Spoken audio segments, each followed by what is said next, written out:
Discipline. That word alone can feel heavy, like it belongs to people in the military or monks in a monastery. But deep down, you know it's the key that separates those who dream from those who actually do. It's what turns a good idea into reality. The thing is, most people think discipline is some grueling force of will. You're either born with it or you're cursed to chase it forever. But the truth, discipline isn't a punishment, it's a gift. It's love in action. And becoming disciplined forever isn't about grinding until you're numb. It's about rewiring how you see yourself, your time, and your purpose. Let me tell you the truth. Life is already hard. Waking up tired, scrolling for hours, feeling like you're wasting your potential. That's also hard. But so is waking up early, saying no to distractions, showing up when nobody's watching. The question isn't if life will be hard, it's which hard you're willing to choose. And what if I told you that becoming disciplined forever could start with just 3 things? 3 changes, not in your schedule, but in your soul. Simple, but not easy. Powerful, but not loud. Number 1, get crystal clear on your why, and let it break you before it builds you. You can't stay disciplined without pain, but it can't just be pain for pain's sake. You need a reason that hurts more than comfort feels good. A reason that keeps you going when nobody's clapping. Your why is not a vision board, it's a mirror. It's the moment you looked in the mirror and said, I'm not proud of this version of me. It's the time someone doubted you and you never forgot. It's the moment you cried alone and whispered, I can't live like this anymore. James Clear wrote in Atomic Habits, every action you take is a vote for the type of person you wish to become. So who are you voting for with your actions? Because if your why doesn't bring you to your knees some days, it's not strong enough. Pain becomes power when you tie it to purpose. Think of Rocky Balboa. It ain't about how hard you hit, it's about how hard you can get hit and keep moving forward. That's what your why does. It doesn't stop life from hitting you. It gives you a reason to get back up. Number 2, create rules for your life and treat them like they're sacred.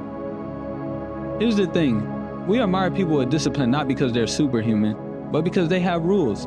And those rules, they never break them. You want to become disciplined forever? You need your own code, and call it the non-negotiable list. Just 3 to 5 things, small but powerful. For example, I wake up by 7 a.m. no matter what. I move my body every day, even if it's just a walk. I don't negotiate with distractions after 8 p.m. When you live by rules that you chose, you no longer need to feel motivated. You just do it because that's who you are.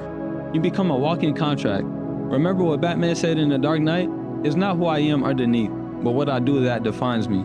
Discipline is about deciding who you are before the world tells you who to be.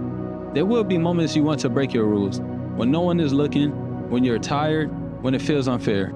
And that's when discipline is born, not in the easy days, but in the ones where your old self begs you to fold. That's when you look at the version of yourself in the eye and say, not today. Number 3, surround yourself with the future version of you until the present one catches up.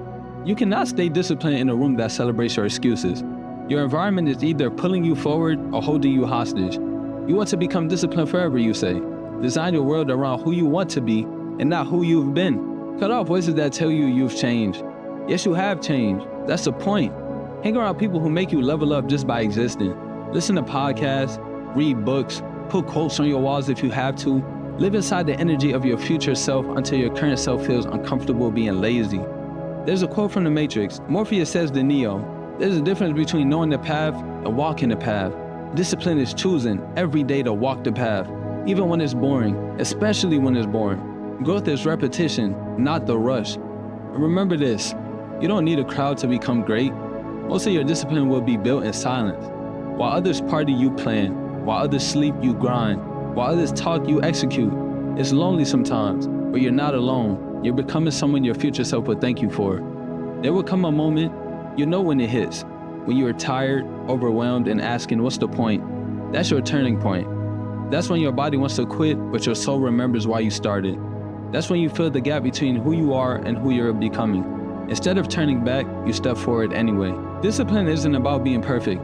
It's about being committed. Every time you choose the hard thing, you kill the old version of yourself that settled. You buried the excuses, you buried the fear, and something greater is reborn in its place. In Naruto, one of the most raw moments is when Rock Lee says, a dropout can beat a genius with hard work. That's the heartbeat of discipline. You don't need to be the smartest, strongest, or most gifted. You just need to be the one who refuses to stop. And just like that, the old you fades, the excuses quiet down, and the real you, the version you were born to be, he finally steps forward. Let him in. And don't forget, Always put God first.